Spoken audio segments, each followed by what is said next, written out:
What's going on, everyone? I'm just a typical, average American here today to react and learn about some concerns that people are having about the World Cup.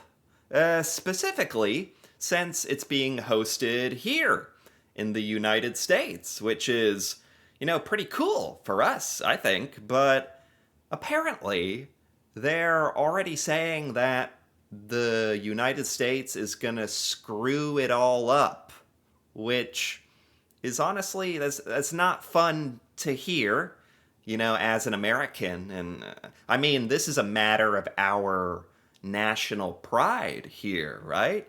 It's hosting the World Cup. That's a big deal and like a big responsibility.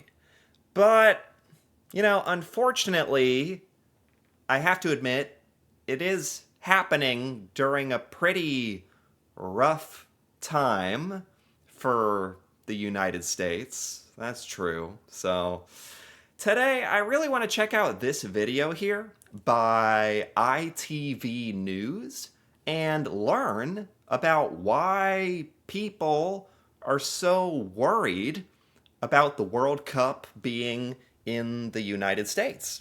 So, let's take a look. So let's take a look at the 5 biggest issues that could shape the 2026 World Cup. Okay, so let's lock in on an England fan. Okay. All This right. is Charlie. Sure. Charlie is desperate to head to the States and watch a match. But before we get into the issues they could face on arrival, they need a ticket first. There were ticket price estimates earlier this year, and they're not cheap. In theory, Charlie could be paying around $60 for a group stage ticket. $60 for like the group stage of the World Cup. That's pretty early in the tournament, right? But it's the World Cup, getting to have a ticket to watch any part of it for like $60. That actually seems to me like very, very reasonable. On top of that, of course, depending on where you are in the world, there's so much more expenses like traveling to the US. And I mean, yeah, I mean, that also like begs the question if you're comfortable traveling here to the US. That's probably kind of a controversial thing for a lot of people.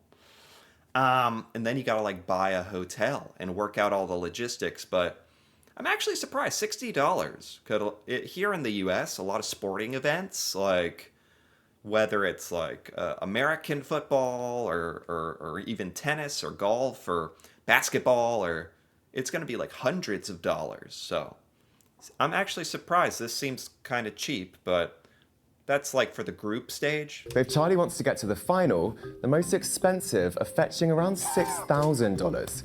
Oh my God, never mind. I mean, but come on, this is the final of the World Cup. I'm actually not that shocked that it's like $6,000. That's I don't know who's out there forking over $6,000. But it's it's like the World Cup, isn't it? Like a one in a lifetime kind of thing, or geez, you could buy like an old used car for like 6,000. Like wow, that is a lot of money. But I'm sure there's a lot of people who, like, if you're passionate about this, end up doing it. Or maybe there's just a bunch of rich people that do it too. Compare that to the last World Cup in Qatar, where the most expensive seats for the final were around $1,600. Oh. Oh. I thought that was just normal. Cause if you know about like American football and the Super Bowl here in the US, like the American football championship game, those tickets can be like insane amounts of money, like $5,000, $10,000. So I was like, oh, the World Cup. But this is actually saying in 2022 that it was only like 1,600, which is still a lot of money, But I mean, just comparing, that's way less expensive. Just 4 years ago? Why is it like so much, three, four times more expensive now? Just 4 years later. Does that have to do with it being in the US? Who controls the ticket prices? Why is it so much more expensive? But let's say Charlie misses out on a ticket and opts to buy through the official resale website. FIFA claims to compete with unofficial sites, resale tickets Jeez. aren't capped. So these tickets could soar in cost, pricing ordinary fans out. Oh my god. I wouldn't even want to dream about what the resale prices are. Like buying a World Cup ticket from someone else. Those must actually, especially the final, it must get insane. Like $20,000, $30,000, like depending how desperate people are. Okay, let's say you've managed to get yourself a fairly reasonable ticket and you're off to the US. What's the catch? Okay. Well, let's find. Okay, so that's the first problem right there. And there's 5 problems total with the World Cup in the US. I didn't realize the ticket price was such a big issue. Why is it so inflated? Why is it so much more expensive? Like more expensive than ever in the US hosted World Cup. Why? Who's determining that? What's up with that? That's already like annoying. Fairly reasonable ticket and you're off to the US. What's the catch? Well, let's find another football fan. Okay. This is Fahd. He's from Farhad. Iran. It's his dream to watch his country at the World Cup, but Okay. Trump's crackdown on immigration means Farhad most likely won't make it if it's in the United States. Iran is on a travel ban list. There's been crackdown after crackdown on immigration. That's right. This is something that Americans like don't even think about. Like, because we have such a limited world view. Like, there's football fans all over the world. I mean, in this example, it was literally from Iran, a country we're at war with. But, you know, a lot of those innocent people there, who are also like big football fans, would probably want to go to the World Cup. There's literally a ban on a lot of countries, I think, not just Iran, but many different countries, where people just are not allowed to even travel here, which is funny because I know that the United States is struggling with tourism already. Like, there's already a lot of people who do not want to come to the United States just because you don't feel welcome or comfortable or safe. So, on top of that, we're also we've banned certain countries. I didn't even think about that. Since Trump took power again, and a tightening of travel restrictions. FIFA has repeatedly promised that the world is welcome in America, in the United States. But without clear, forceful advocacy and action from FIFA, those words ring hollow.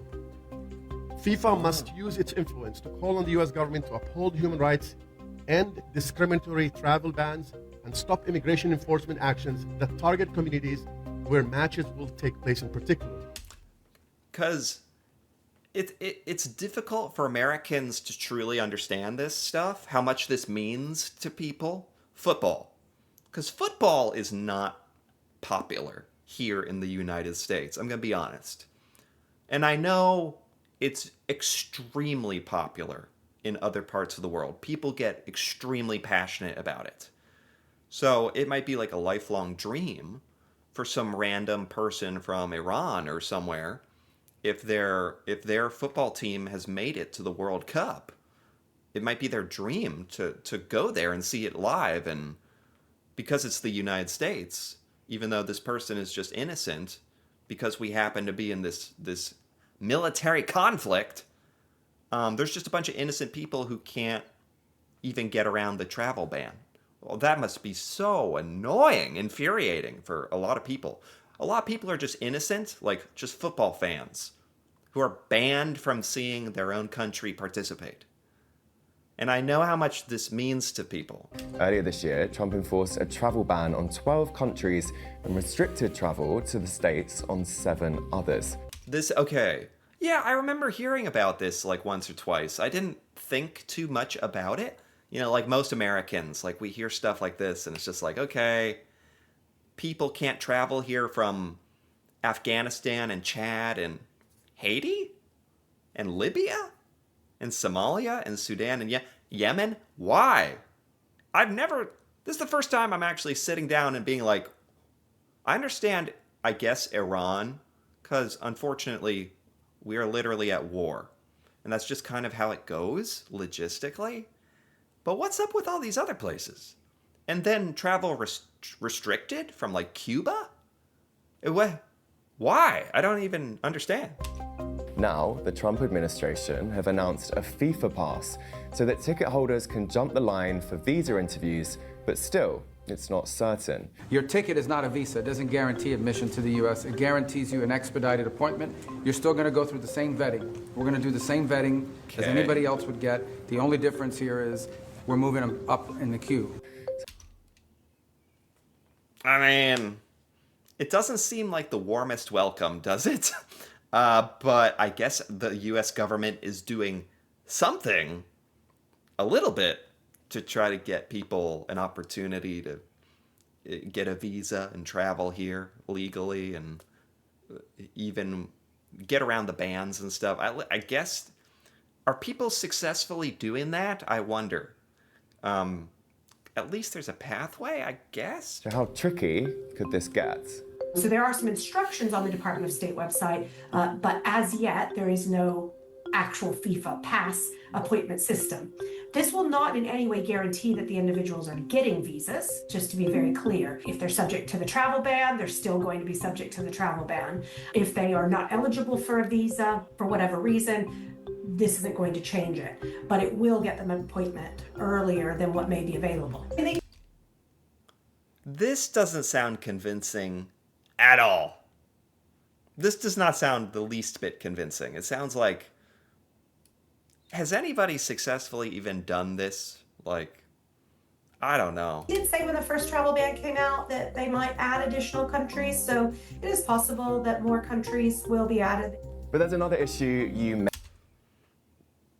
Because the World Cup is supposed to be also like a big economic opportunity for your country. Like, it's a time for the United States to open our doors and welcome lots of football fans and people from around the world.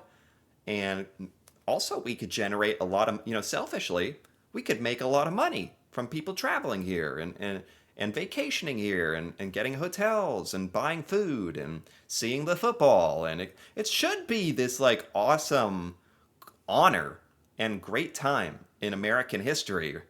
Instead, it just feels like we're just dragging it down and putting all these roadblocks, and it's like it's uncomfortable, and I don't like this already.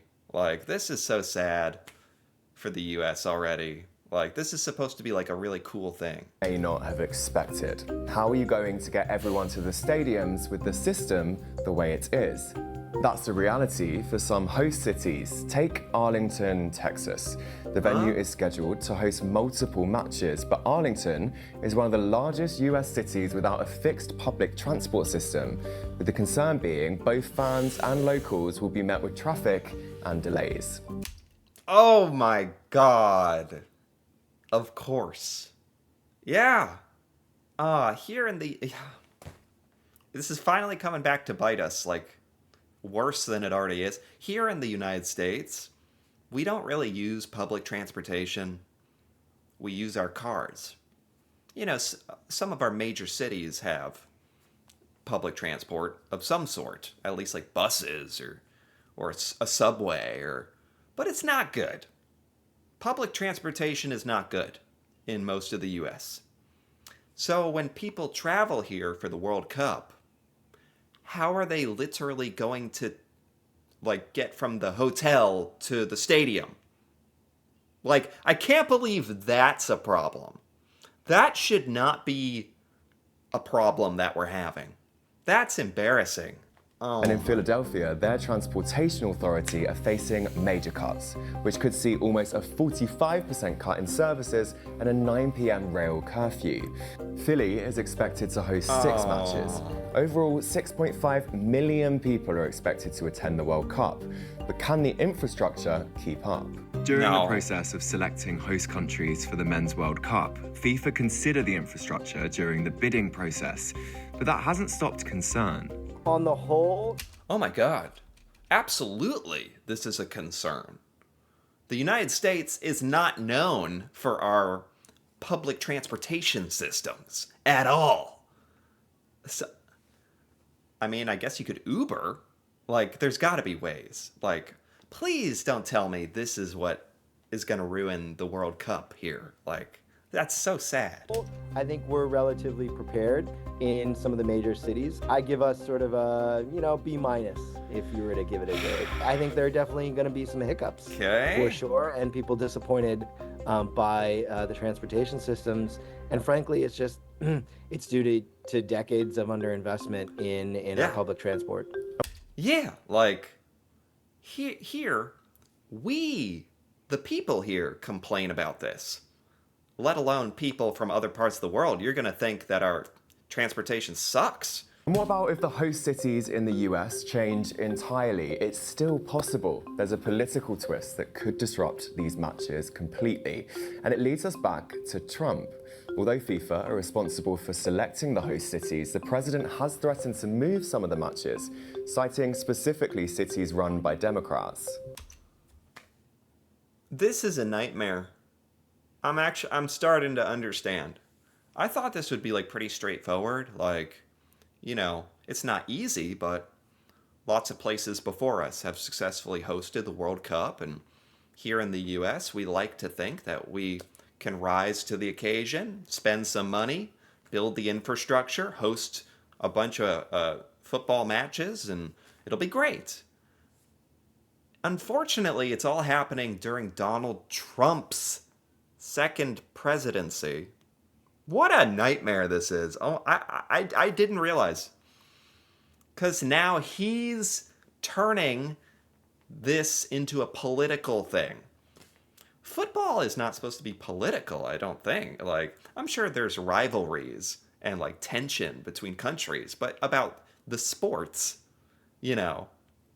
but not political, like American politics interfering with the World Cup. That's so stupid. That's so lame. So Trump has made it very vocal that he does not like a lot of Democrat run cities, which in the United States, most cities are liberal and Democrat majority. So Trump is going to be wanting to reorganize and reschedule and move where the matches are, or who knows, just to hurt Democrats, just to make a political statement. And it could really actually have a huge effect on the World Cup, the players, the fans who would be in the wrong place to watch. Please tell me this isn't happening. Any city we think is going to be even a little bit dangerous for the World Cup or for the Olympics, where they have Olympic overthrow, right? But for the World Cup in particular, because they're playing in so many cities, we won't allow it to go we'll move it around a little bit. There you go. Under the pretense, that's his favorite thing, to be like, oh, well, if the city is too dangerous, we'll have to move the football match. I'll decide if it's dangerous. It's just like his rationale for trying to invade Greenland. He wanted to take over Greenland because he thought, it's dangerous for us to not have Greenland. It's a national security concern. So we need Greenland for our safety. That's just his rationale for it's for safety. We have to move around all the venues. It's such BS. Trump claims he fears cities like Seattle and San Francisco are dangerous and wants to ensure safety, but with just months to go before the games kick off, that would be a logistical nightmare. Yeah. And finally, there's one problem we really can't predict. Remember those matches we told you about earlier? Well, there's a very real possibility that could happen again. A report earlier this year found that 14 of the 16 World Cup stadiums planned to be used next year exceed what was described as safe play thresholds for at least 3 major climate hazards. That includes extreme heat, unplayable rainfall, and flooding. What? What are we saying? Football, the stadiums, 14 of them, like a bunch of stadiums here in the United States aren't up to regulation? They're not safe? Like from weather, heat, rain, and flooding. Are you kidding me? I didn't know anything about this. We're supposed to be a first world country here. What are we spending all our tax money on? Our stadiums aren't even fit to play sports? Like there could be like a canceled due to heat? Are you kidding me? Weather is a very real problem for players and fans, especially the heat. The last time a World Cup was hosted in the States was in 1994. It was one of the hottest World Cups on record, where temperatures during one match reached over 40 degrees. Those types of temperatures can lead to very real consequences on the pitch, with players suffering from heat exhaustion as a result and needing constant water breaks. How have we not? This was decades ago. Like one of the worst World Cups with extreme heat here in the US. We've done nothing in all that time. Like, it's 2026 and we can't get like some cooling or air conditioning in the stadium? Not even for the World Cup? Are we a joke? Things will become clearer when kickoff times and locations are confirmed, as FIFA do factor in weather conditions to reduce the risk to players in these climates. Breaks are also considered during the first and second halves, where it's assessed it's needed. When we spoke to FIFA, they told us, FIFA can confirm ring-fenced allocations are being set aside for specific fan categories at a fixed price for the next ticket sales phase. Participating member associations will be allocated 8% of the tickets for each match in which they take part. FIFA resale fees are aligned with North American industry trends, and the revenue FIFA generates from the World Cup is reinvested to fuel the growth of the game. We are focused on ensuring fair access for existing but also prospective fans. So, a bunch of the tickets that are available go to the teams, I think. Like 8% of them are... So FIFA is trying to make tickets available to people, but I guess that's difficult. Now look, we're not explaining all this to kill the mood, but millions of fans, thousands of players, and billions of viewers are about to turn their eyes to North America. And when they arrive, they won't just watch the football, they'll be watching how the continent handles everything off the pitch too. Oh my God. I had no idea. I think most Americans have no idea. I just thought hosting the World Cup was like this cool thing, definitely in our wheelhouse, definitely in our ability to do a good job hosting the World Cup, you know, make America proud. I'm worried it's going to be a total embarrassment. I'm genuinely worried. No wonder people are thinking that we're going to screw this all up. There's like at least five reasons why this could all go to hell. Yeah, this is certainly not something being talked about much here in the US. I didn't know about this. I want America to, you know, have a good reputation. And oh my God, I'm worried now. But I gotta hope somebody is working on this. There's people here in the US that care and are aware. And I guess we're gonna see, because it's coming up pretty soon, right? So, oh my God, this was disturbing. But anyway, if you enjoyed this, feel free to give this video a like or leave a comment with your thoughts on all this. You know, what you think the World Cup is going to be like here in the US. And if you're interested in more videos like this, feel free to subscribe for more. And until then, thanks for watching, and see you next time.